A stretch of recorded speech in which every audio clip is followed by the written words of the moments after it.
They came to Ghana to uplift lives, but never imagined theirs would hang in the balance. In the quiet evening at the city of Kumasi, 2 Canadian volunteers were followed, targeted, and abducted without a trace.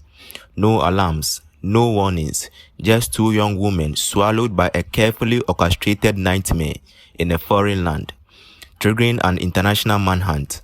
What followed wasn't just a rescue mission, it was a race against a criminal underworld that profited on silence and fear. Let's dive deep into the case.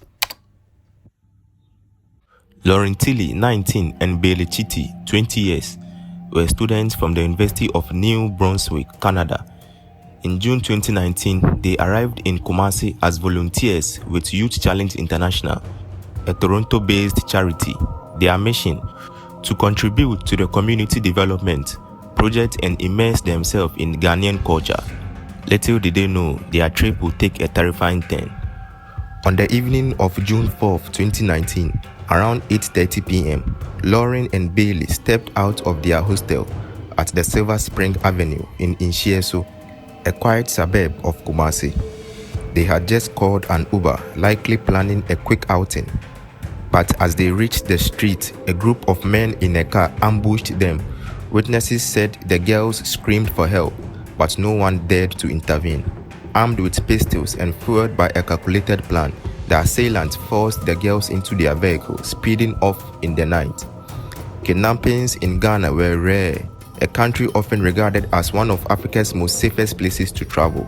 But in the months leading to this conflict, a disturbing trend had emerged. Several abductions, including that of an Indian businessman and an Estonian diplomat, had occurred in Kumasi, often involving ransom demands.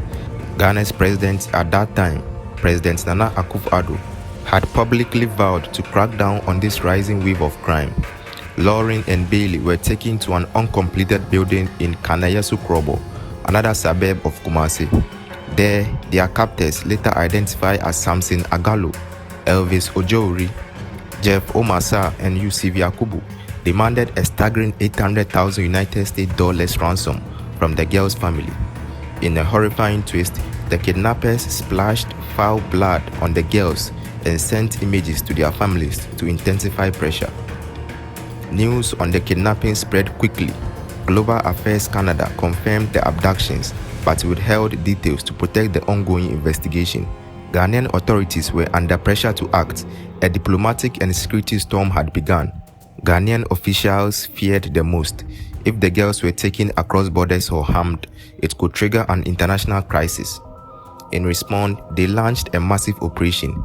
The Ghana Police Service, alongside national security operatives, joined by experts from Canada and the United Kingdom, determined to bring Lauren and Bailey home safely.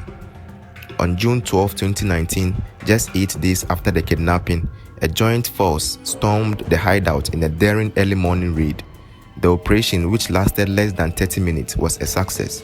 Bailey and Lauren were rescued unharmed, though shaken.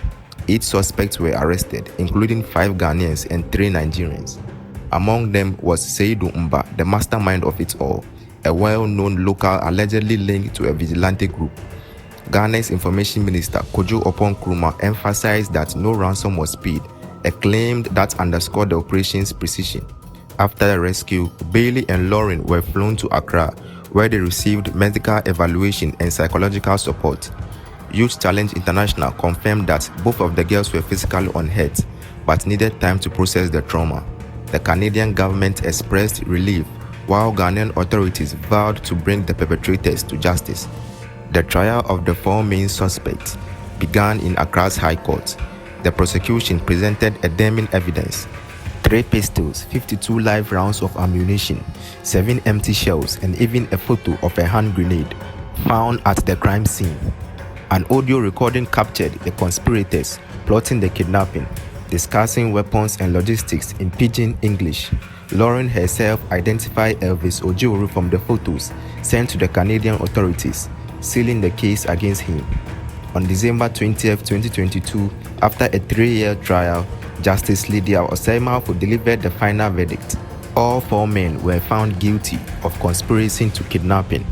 Each was sentenced to 10 years in prison with hard labor, totaling 40 years combined. The court apologized to the victims' family members on behalf of Ghana, acknowledging the trauma and its impact on the country's international reputation.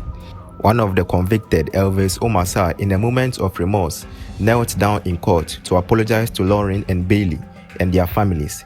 The kidnapping of Lauren Tilley and Bailey Chitty was a wake-up call for Ghana, a nation that is not used to such bold crimes.